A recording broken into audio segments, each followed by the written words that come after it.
live dinosaur with you. And not just any dinosaur. Take a look at this guy. He's an iguanodon.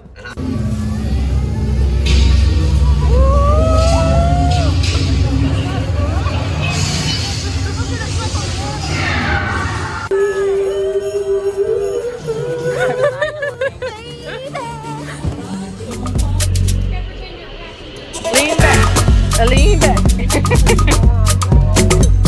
Yeah.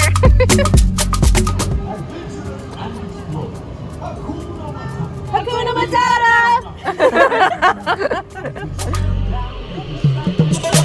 Hey, Timon.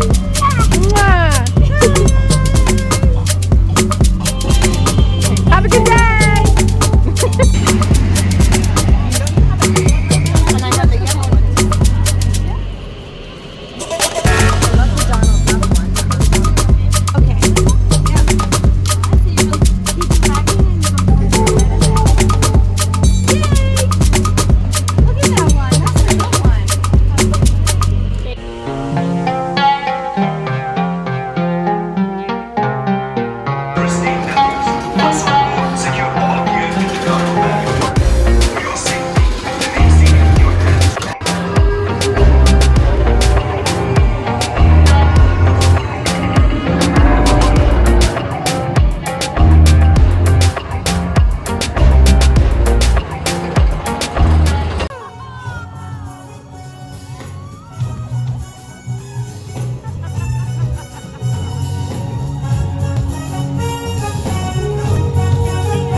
Mountain zebras are one of the more social zebra species, so they're usually in groups together called dazzles. They are also one of the zebra species that the stripes don't go all the way around their bellies, and what makes them unique is that they have a flap. It's an African elephant by the shape of his ears. So if their ears are shaped like Africa, it's an African elephant. Pretty easy sign. Now African elephants are also larger than Asian elephants. That's an easier giveaway as well. But on the left-hand side, there are some mandrills kind of hanging out. We're excited. Males are usually around 100 pounds, whereas females are only around 30.